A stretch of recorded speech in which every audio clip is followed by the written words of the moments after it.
Swatch's release of the Omega Speedmaster. I think that it's a piece of shit. That's what I think. The Land Dweller would have existed if the Tissot PRX didn't do so good in 2021. Rolex was like, we should do the same exact thing, except redesign it a little bit. There was no grid, I think, of the original oyster quartz, but it's the same bracelet and same look with the bezel, except it's fluted, I think, on the Land Dweller. They take all the good points from someone else, see what's made them so successful, and then they replicate it in their own way.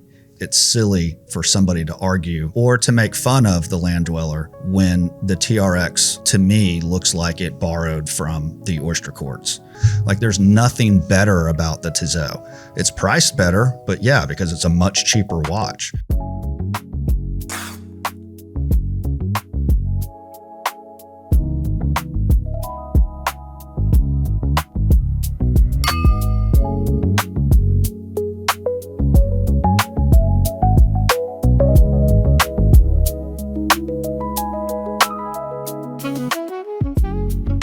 We're back.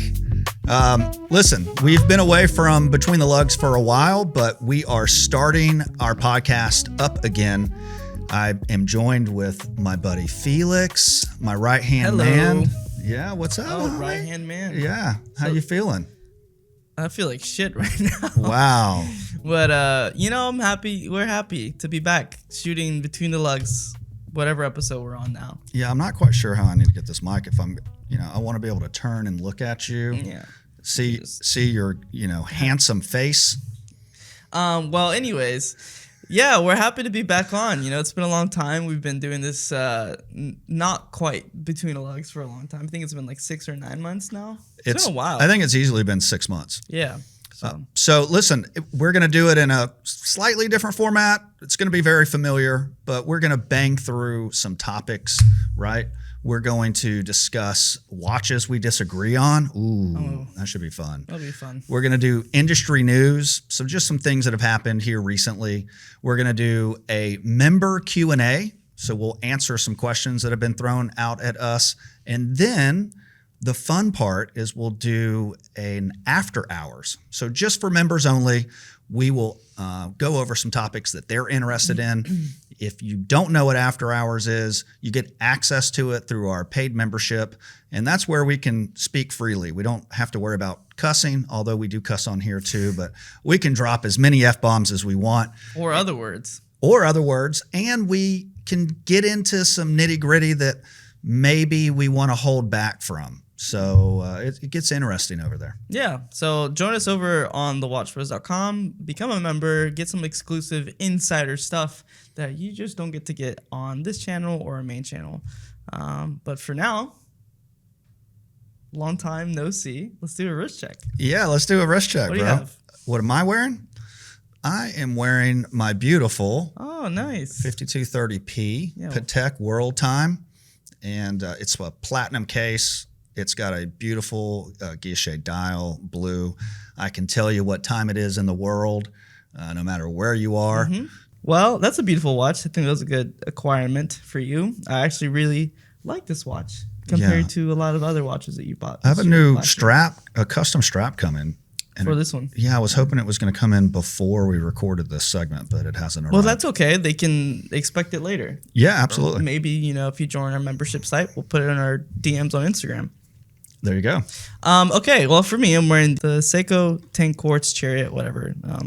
Don't remember the reference number top of my head, but it's kind of my first real vintage dress watch. Shall we go for the most fun part? Yeah, let's get into, listen, there are a few watches that we have listed that Felix has one opinion on. I think I have another opinion on it. And by the way, this is a very common subject around the studio. I think once a week, maybe we disagree on watch stuff, maybe something new that popped up, whether or not you like it, I like it. And then sometimes there's some middle ground. But you know, that's the fun about collecting different collectors. Well, bro, let's get into this. All right. Well, tell the audience what your first hot take is and why. I'm going to list the watch first. Yeah. Okay. So we're talking about the MoonSwatch. Swatch's release of the Omega Speedmaster in the MoonSwatch platform. I think that it's a piece of shit. That's what I think. And while it has, brought in some new collectors that, I guess, being a gateway, if you call it that. I think for the most part, it's done nothing but hurt the brand for Omega. I think it's watered it down. My biggest complaint about the MoonSwatch is its price. I think that they call it bioceramic.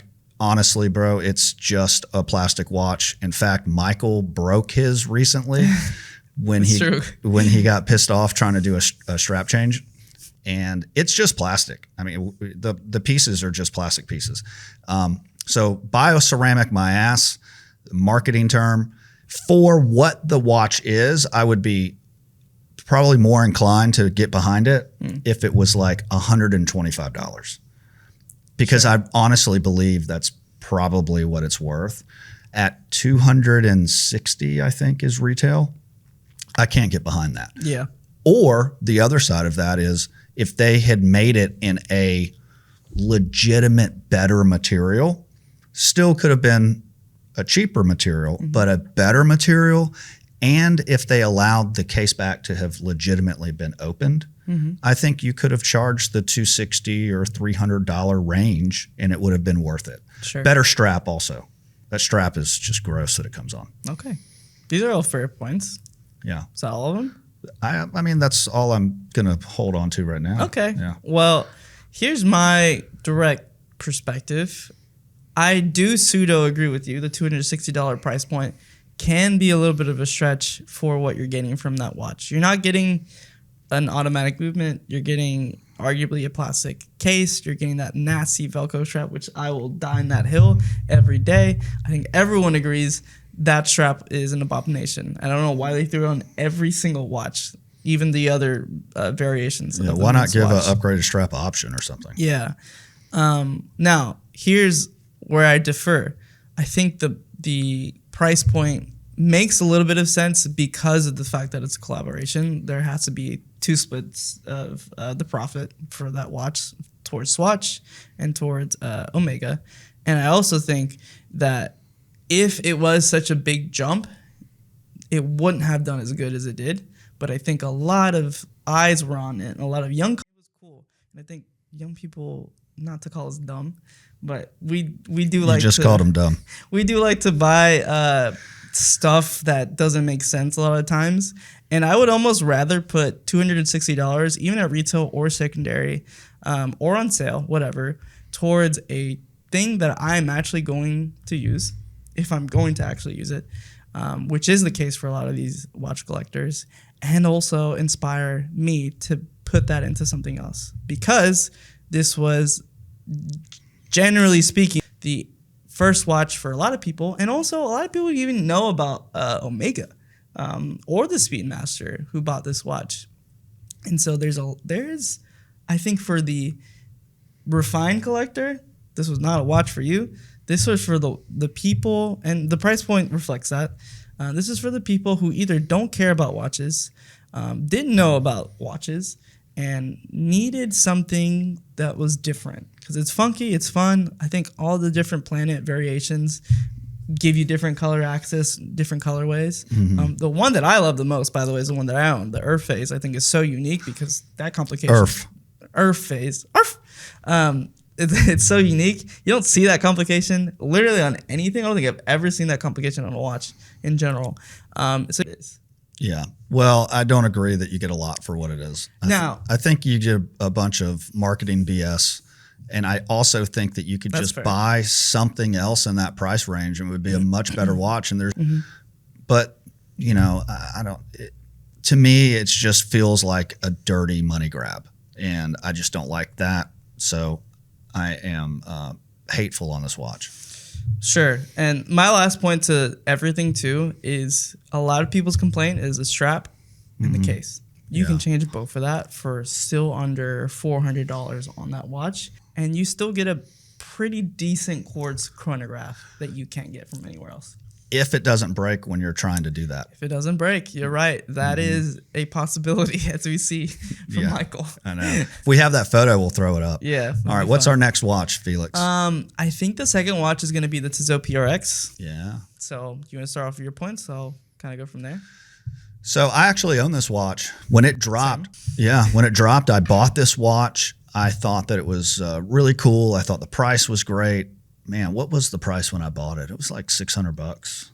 Yeah, retail is $725 for the automatic. Yeah, and it was cheaper. Obviously, there's price hikes, and there's lots of reasons for the price hikes from the time I bought it to now.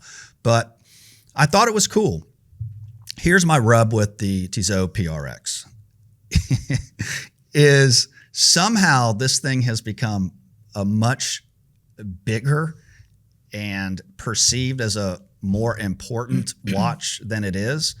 This watch was not on the forefront of integrated bracelet sports watches at all. It borrows from a lot of similar designs, i.e. the waffle dial on it. The case shape is slightly reminiscent of, dare I say, maybe even like a Rolex Oyster Quartz that now is being flipped as if the Land Dweller is not a legitimate watch. Why would you get it when it looks like the Tissot? Well, because the Tissot looks like the original Oyster Quartz. And Rolex came out with their Land Dweller, which was reminiscent of their own watch. Yet people are, I don't know, somehow they feel like this watch is a legitimate grail. I'm not saying it can't be your grail. I'm just saying that it's not as important as or as big of a watch as people kind of make it seem. And because of that, I've kind of fallen out of love with that watch. So there's some other issues with it. There's some plastic parts in the movement. The bracelet itself is very uncomfortable to wear for an extended period of time, which is why I put mine on rubber. So it has its own set of issues, even within the price range. Okay, fair. These are all good points, and I disagree with a lot of your points. Set aside the fact that I love this fucking watch. It's probably my favorite watch in my collection. And it's the watch that I recommend for a lot of people who have a little bit of money to spend within the entry level, and maybe they're not huge into watches, but they want a good looking watch that's also very reliable and looks good on literally anything. Now, here's the context and the reasonings why I believe this watch is one of the best upgraded version, which is near more to retail $1,000. It does have the silicone inside the movement and the spring. So it depends on what you're looking for. If you care, then you can spend a little bit more and get a different version that has the upgraded movement. If not, get the older one that has some plastic parts in the movement. Still though, great movement, reliable, easy date window complication. You're not going to break it, I think, if you're a first time watch buyer. Now, again, $725, but you can buy this watch for around $450. Actually, mine, I think, was around $485 when I bought it on the gray market. And I have no issues with it whatsoever. Got it brand new. And which is why I made a video and listed it as one of the watches to not buy at retail. Yeah, that is fair. If you buy it at retail, though, I still think that it's a good value. You're getting a beautiful watch and currently iconic watch as of 2021, an iconic watch. And what makes it iconic? So that goes to one of my points. Why? Why is it iconic? I think look at the history of that watch. Look at the history of the Rolex Land Dweller, and look at the history of the Royal Oak. I don't really like the argument that this watch is a homage watch to the AP, because you could use that argument with every big brand that's ever released a watch, integrated sports bracelet watch. Look at Piaget Polo. I agree with this. My rub is that people that own it act as if, though, there isn't some borrowing, as if it's its own unique watch that was ever made. And that is the rub, because you can't talk logical with somebody that is just taking that position. Of course, and I can agree with that too. I don't think that you could argue any watch release from the 1970s to 1980s did not look at the Royal Oak and the success of it and try to do their own version, because every brand did it. Not only was successful with it for Patek, but the engineer was a flop, but it was Magenta designed. Obviously a direct, not rip-off, because it is its own design. But I mean, look at the similarities. The waffle dial is there, the integrated sports bracelet. Even Cartier, the Santos release, which we'll talk more later, in 1911 for a Pilot. But the bracelet was introduced in 1978, which was the same year that the Tissot PRX was released. 1977 was when the Oris quartz was released. So I don't like the argument either that people say like, oh, you know, the Land Dweller is just a ripoff for Tissot's success. Because in a way, though, it is true. I don't think that the Land Dweller would have existed if the Tissot PRX didn't do so good in 2021. Because it's done so fucking good for 5 years, give or take, that I think Rolex saw it. They planned around it. And they were like, well, we could re-release our watch. The same thing that the Tissot CEO did. That's how you revived the brand. It was like, we went through the archives. We saw this watch. We re-released it with a little bit of a different design tweak, but it's essentially the same watch. And it's done so well. And then Rolex was like, we should do the same exact thing, except redesign it a little bit, change the grid.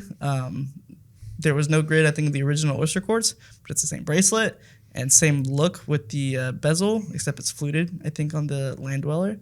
I think they basically took this was what Rolex is good at. The same thing that Apple's good at. They take all the good points from someone else, see what's made them so successful, and then they replicate it in their own way. And I think that's why it's hard to argue that the Tissot PRX is not iconic, because it's been so successful that other brands are now looking at it for its own success and reinventing successful relaunches. That's why I feel like it's an iconic watch. Okay. Well, the issue is that the biggest issue that I have is the way that people act towards the PRX, meaning it's very similar to the reason that I have been disenfranchised with modern Rolex. Lots of other layers with modern Rolex, and I'm definitely not taking up or, I'm not arguing in favor that the Land Dweller is somehow even better than the TRX. What I'm saying is it's silly for somebody to argue or to make fun of the Land Dweller when the TRX, to me, looks like it borrowed from the Oyster Quartz. And the Land Dweller itself, within their own brand, of course, borrowed from the Oyster Quartz. But you can't say that the Tissot looks better, because it doesn't. And there's problems with the Land Dweller, but it doesn't look better. It's not finished better. It doesn't have a better movement. It doesn't have a better bracelet. Like, there's nothing better about the Tissot. It's priced better, but yeah, because it's a much cheaper watch. And to take the position from Tissot PRX owners that somehow this is the latest and greatest and best thing that's ever come out just turns me off. I own the watch and I loved it when it came out, but I hate when people act like something is bigger or more important or better than it actually is. And if there was a dose of reality around a lot of PRX owners, and they were more humble in the sense that this is a great watch for $725 or whatever retail is currently. Yes, it is. I still believe it's a great watch for $725. I don't argue that. And I think it's a good watch for a lot of people. I think it can be a higher end watch for an entry level collector, no doubt. But don't take the position that somehow it's like, man, I'm looking at all these other integrated bracelet watches. This is so much better. Just don't take that position. That's my issue with it. Yeah, I think there's space for everything that you're saying, everything that I'm saying, and a middle for it. But I think that's where we can agree to disagree, is we both agree it's a good watch for the value. How iconic it is, I think you defer from it's not as great as everyone says it is. Okay. All right. What's the third watch that we're going over? Third watch, a little bit of a crossover, but unique in its own way, is the Cartier Santos. Mm-hmm. Okay. You go ahead. Oh, okay. Well, here's how I feel about the Santos. This is a conversation me and Jason have had probably a year and a half now, ongoing conversation. But the first time we're probably doing a full breakdown on it for the camera. I feel pretty strongly that the stainless steel Cartier Santos default, not any of the variations, is the perfect Santos. But I think online, people hate on the large so much on the stainless steel. And I'm like, bro, it's supposed to be big. It's honestly supposed to be big. I think it's designed, obviously it's designed to be a sports integrated bracelet. It's not a tank. People look at Cartier and I think their first thought is like smaller, better, fashion watch. What makes it supposed to be large? The original came out with a strap. That's why the Dumont exists, bracelet. And I think the presence of that watch screams, give me a little bit of attention while still reserving some class. I think even with the 39 millimeter large, yes, it wears a little bit bigger. I think it pulls off way better than any other person can say about that watch. It's not a dress fucking watch. It's not supposed to be. It's not trying to be. It's a sports watch, but it still works in so many different occasions. I can throw it on the wrist cuff. It's gonna fit. That's my perspective. You want dress, you go for tank. If you want a dressy Santos, you go Dumont. But if you want just a good sports watch, you go Santos. Sure. I think that this is a watch that is very versatile and can play in both worlds. So because of that, I take issue with a really large size Santos. Whatever the variation is, doesn't really matter to me. Yes, it is a sports watch, but you know, when you're looking at a 39 millimeter, that thing's wearing like 41, 42 because of the square case size. And that starts to be a big hunk of metal for something that's so beautifully designed. Cartier through and through is design first type of company and product. And I think that you lose that when you go that large. It doesn't look as beautiful as it does when it's proportioned a little bit better. So when I say versatile, I'm talking about almost a gotta watch, something like the 38 millimeter Aquaterra that I have. That Aquaterra can be worn in business casual. It can be worn with a sports coat for sure. And you can wear it with t-shirt, jeans, t-shirt and shorts. It can cross all of that. And that's what makes it a gotta watch. And I feel like the Santos is a very similar watch for Cartier. That is probably their watch that is so versatile. And when you go big, then you're excluding the ability to wear it in certain settings. Sure. So that's the issue. I don't care. You make this argument. I don't care whether it's stainless steel or whether it's two-tone or whether it's gold. I think that the medium is the size. If you've got a really small wrist or you're a woman, then you can go smaller. You can make the argument if you put it in gold, maybe you could go small if you're trying to wear it exclusively as a dress watch. But just in general, the medium is a sweet spot. It's what looks best on the wrist. It just does. And when you go large, and especially extra large, it's just too big. Now, my perspective on the gold two-tone conversation is medium is a sweet spot and small for gold even, because those are precious metals. You're already getting a dress feel when you're buying a precious metal watch. I think there's a conversation that needs to be had, because I think a lot of people, and I have major respect for the knowledge in general, but I think people miss the point of what a sports watch is when they go so refined, too scared, and that they overdress it. Because no, it's not supposed to be a fucking dress watch. It's a sports watch. It's supposed to be a little bit bold on the wrist. What the Santos is getting is people look at it, they're like, oh, but Cartier and the tank, and it's so refined. It needs to be.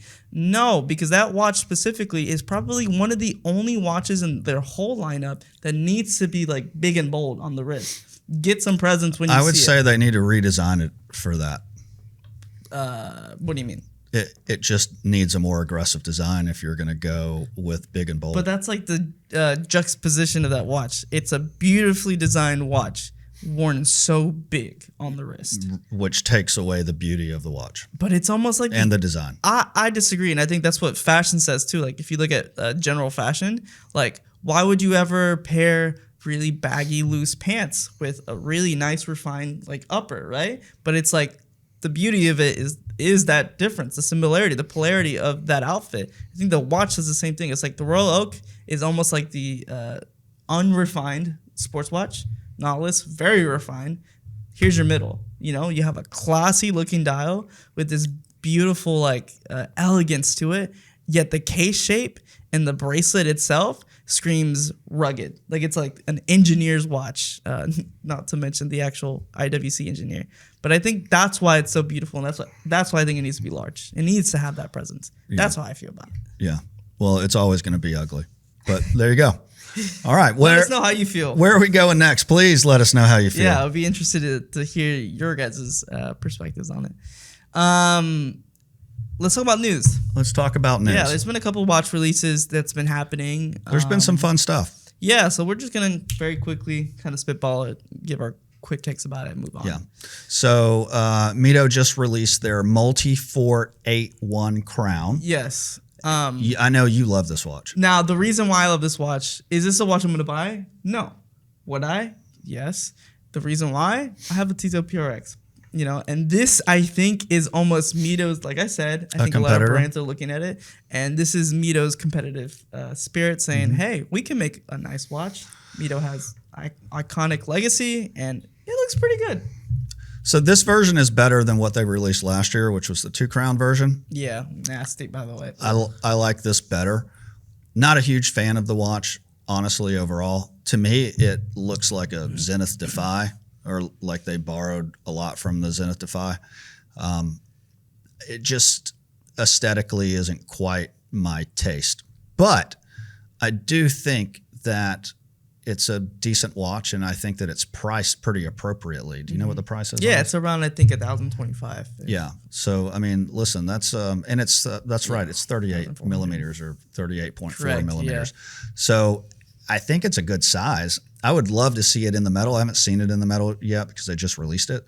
But listen, at $1,400 or whatever it's going to end up being USD, not a bad watch. Yeah, I think it's a pretty good watch for the price. Again, it's not a watch I'm going to buy because I already have this look in my collection. But if you don't, and maybe you agree with Jason that the Tissot PRX is too much hype around it, whatever, this could be a good watch for you. I'll also say Mido is like an underrated brand. Yeah, very much so, yeah. I mean, even I forget about it sometimes. And they've got some really cool watches. Good-looking pieces. And they've got some nice watches, too, in their catalog. So it's a brand that, I'm happy about this release. Hopefully they get some better exposure and people go explore that brand more because it's worth exploring. Now, up next, we have the TAG Heuer. Am I saying that right? People roast me all the time. They've released some new chronographs with some heritage behind it. Yeah. Okay. So they've released like a Carrera chronograph. They've released a split seconds chronograph. But the one that I really am excited about is the Seafarer that they just released. Holy shit. If you guys have not seen this watch, it is fucking gorgeous. It's got a beautiful cream dial. The subdials have a really nice color tone, complementary color tone to them. Like it's a saily sea blue or baby blue. And then it's got like this mustardy, yellowish brown color. It plays very well with the dial, and it's pretty big on the wrist. Yeah. And just I think the case shape, it's those kind of aggressive lugs. For whatever reason, it's definitely wearable, and I do wear 42 millimeter watches, but I wish it was like a 40. Yeah, I think I'm right there with you. 39.40 for this watch would make it look really good with the glass box look of this watch. I know a lot of people are raving about it, and I know we sent it in the group chat. I don't love this watch. I generally don't. What is it you don't like? I think there's too much happening with the color of the indices. I like the dial design. Complication is pretty cool. The complication's sweet, and the kind of the baby blue, kind of that burnt sienna color happening there within the subdials are cool. Yeah. The case is a little bit too big. I'm not a big fan of that bracelet either. Actually, I would love to see this on a strap that complements those colors a little bit better. But yeah, I don't know. It's just you might be able to get away with like a really cool NATO, man. Yeah, like to pull out NATO or like some of that cream or something. Yeah, would probably pull off really some of cool. that cream off that watch. Yeah, that's what happens when you give a watch to Jason for too long. I think it's cool that they're trying to like reimagine their old. Yeah, watches. Another reissue. Yeah, it's a great, really super idea. Popular right now. I can remember I've been collecting 15, 16 years. And bro, 12, 11, man. 10 years ago, reissues were frowned upon a little bit. That's crazy to think about. Yeah. Now it's everywhere. Now they're everywhere. Yeah. I love the idea. Bring back cool designs that people appreciate and love and reissue them. Next up, we have two kind of similar looking releases with Serica and Kind Oris. of. That's the reason we put them on here. The Serica was released the end of last year. Yeah.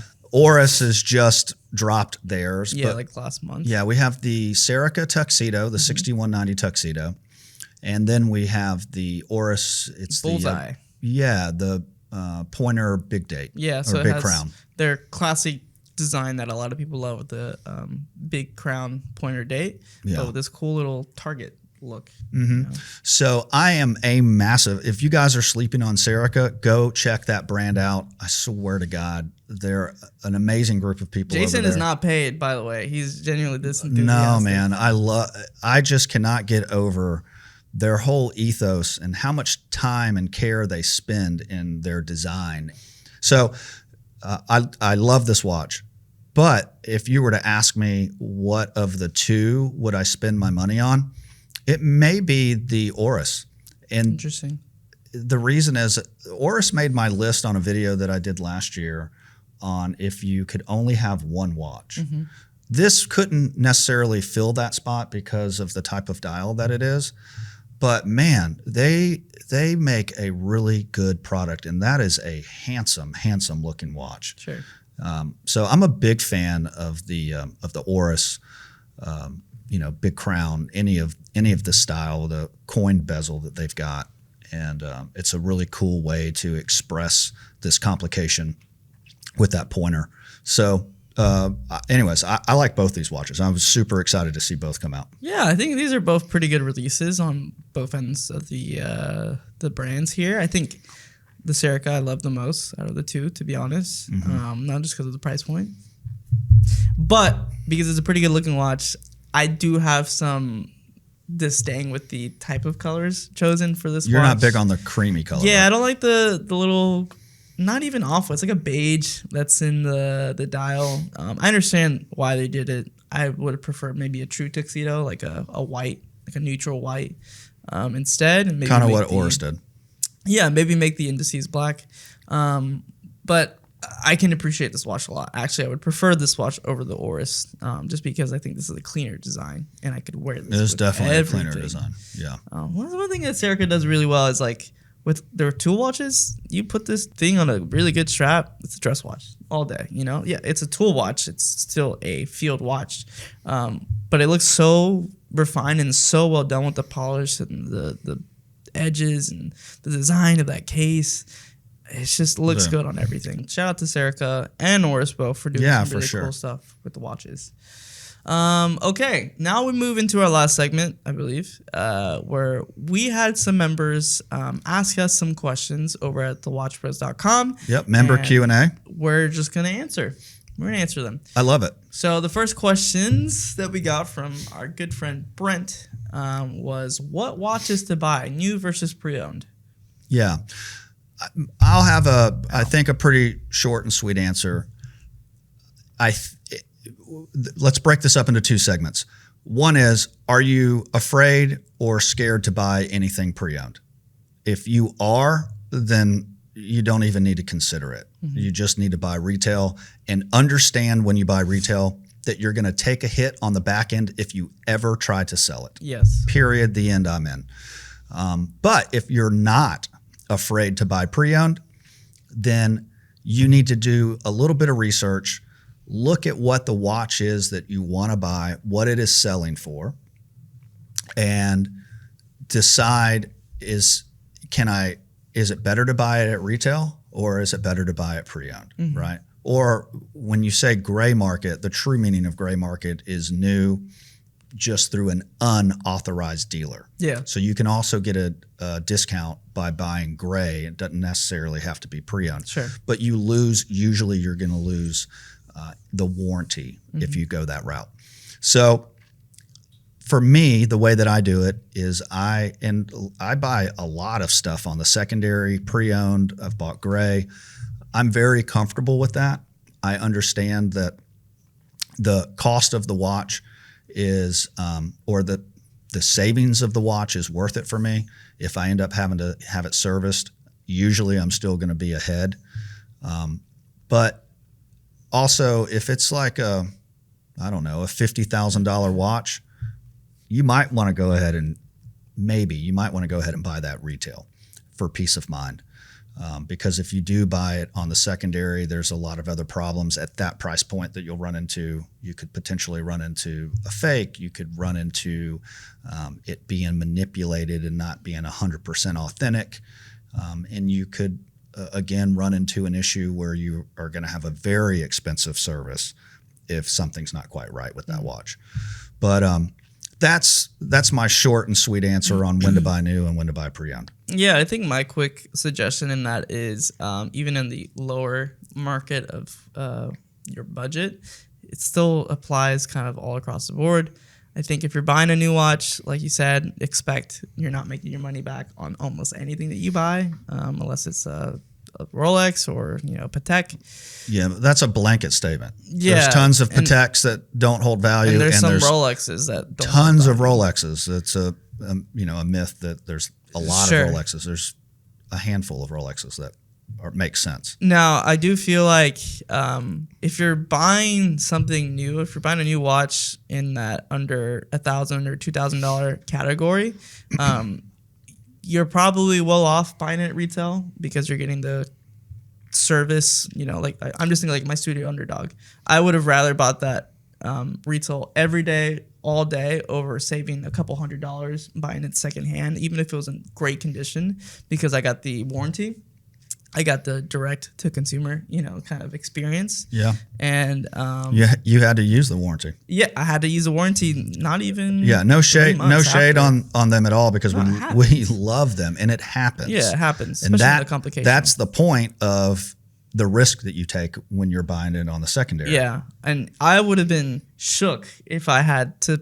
I saved $300, whatever. I spent $485 for my Studio Underdog, and then 3 months later, the chronograph isn't working, and I had to now pay out of pocket another $400 just to get it serviced. I'm like, well, I could have just bought it fucking retail, saved all that money, and now I'm like losing money by doing this. Yeah. So I think it's give and take. If it's a cheap ass watch that you really don't care about too much, or maybe it's a watch that is reliable, like the Tissot PRX. 80, the Powermatic 80. I bought that new, but gray market, no warranty, and I'm fine with that. But the Studio Underdog, all day retail. Right, and that's the difference between a chronograph and a simple three-hander or date window. Yeah. Right. If something were to go wrong with the Tissot, it's not going to be nearly as expensive. Sure. Usually, it's not going to be nearly as expensive. And a little bit unlikely with a reliable movement inside Correct. of it. Yeah. The next question is, how do you shop at pawn shops? Have you done that? So I've been thinking about it. I don't shop at pawn shops. Yeah, I don't either. But if I were to shop at pawn shops, what I would do is I would go in. If they had a watch that I was interested in, I 100%, without a doubt, would not buy right then. What I would do is I would look at it. I would inspect it for its condition. I would definitely take my time to wind it. I'd wind it through to make sure that the date function operates properly if it has that. If it's a chronograph, I would make sure that the chronograph function is operating properly. So I would just go through the paces of the watch and make sure that everything's working as best as possible visually. Then I would make sure that I knew exactly which watch it was, what reference number it was. I would go home and research it. Yeah. And I would see, what can you find this watch at a similar condition, buying it online somewhere. And what issues does this watch commonly known for? Right. And research any issues that are common around the watch. Yeah. Once I gathered that information, then I would go back to the pawn shop and I would try to haggle. Now you're armed with knowledge. You know what it's selling for. Don't worry about what it's listed for. Look at what it sells for. And how you can do that is there's plenty of different platforms out there that will show you what watches have sold for. But you can go to Watch You Seek and do a search on that and see if you can find some listings, recent listings. You can go to eBay and you can look at, sold. It's in the filters, and you can go to, like actually sold or something like that. and it will show you what that watch has sold for on eBay. Get an idea of what it's actually sold for. Use that knowledge, go back, and then try to negotiate that watch. Yeah. If you've decided that you feel comfortable. Now, from what I know, is a lot of pawn shops, they normally carry two brands, Rolex and Seiko. That's like the two brands you're going to find the most at any pawn shop. With that being said, it's very unlikely you're going to find a hot watch at a pawn shop too. You're going to find something older, maybe vintage, or maybe neo vintage that most people already have. So be aware of that when you go in buying at a pawn shop too. There's a lot of fakes out there. Most pawn shop owners don't really know what they're looking for. Some may be very well versed.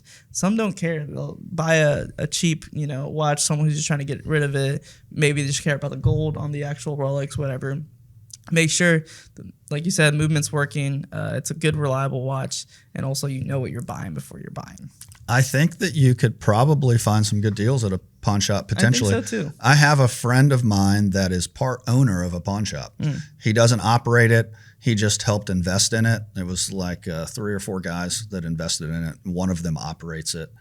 And this was a year and a half ago. He sent me a picture of a collection of watches that they bought at the pawn shop. He wanted to get my information on what I thought. And in that collection, it was probably like 6 watches. There was a Rolex, there was an AP, and there was a Patek. In the 3 of the 6 watches were like banger watches. One was a Nautilus, one was a Royal Oak, and I can't remember Damn, what. how much you spend for that? Like I don't know what they flat? bought it for, but he was wanting to know, what should I list these watches for, or what should we try to sell them at the pawn shop for? Now, I don't think that you're going to come across that often. No. But my point is if that's something you're interested in, if you're interested in like barn finds or treasure finds, things like that, pawn shop might be a good place to try to find those. Yeah, and I say if you have one good local reputable pawn shop, go to it every now and then. But yeah, unless you want to make it your fucking life where you're just jumping around, and this is coming from like I used to sell thrifted items for resale. It is a job in itself trying to find the best value for what you're trying to buy something. And I'm sure it's the same with pawn shops and watches. It's either, out of 10 looking around at different stores, you might find one that's okay to buy. So take that with a grain of salt. Yeah. And then the last question is how to investigate a certain watch or brand. Does this mean like do detective work behind? Like he's trying to be an insider in Rolex and figure out like what's happening? Yeah, I don't know exactly what's meant by the question. I'm sure he means maybe like how to do some research on a specific watch or a brand That's what I'm assuming. Yeah. So what's your method when you are interested in a watch or a brand? I buy a watch with the return policy, and then I return it if I don't like it. So, no, I know that it depends on the watch. If the very well-known brands, you have a lot of resources, like, again, Rolex, Seiko especially, you can take any reference number and throw it into a, essentially like a, not watch charts, but similar, and it'll give you, it's like a decoder for the reference number. It'll decode everything about that watch, the name, the original release date, what it was retailed at, and some other information on it. You can do stuff like that really well with a lot. But the problem is if you're getting super specific with like a micro brand or like, something obscure. Like Rado, like there's a Rado that my grandpa owns and I can't find any information because it's like a unique reference number. And you know how they're like 5700, but then it's like 5760, but there's no information on that watch. So it just kind of depends on the brand. That's the unfortunate part. Yeah. There's a lot of different ways. It depends on the watch. How much information is available. Mm-hmm. If it's something that is pretty easy, Google, I'll read articles. I'll try to find like really good articles from maybe Time and Tide, from Hodinkee, from sources like that. Teddy Baldassar, they've got some good articles also. So I'll just try to read up on what was said about that watch. Or if it's something that's a little more obscure, then I usually will use AI, honestly, to do like deep research. So Gemini has a deep research button. You can type in what that watch is, and it will just scrub for you and try to come back with some information. That's a great tool to use. It's not always accurate. So make Not sure always double check accurate. sources. Yeah, for sure. But it can kind of get you there.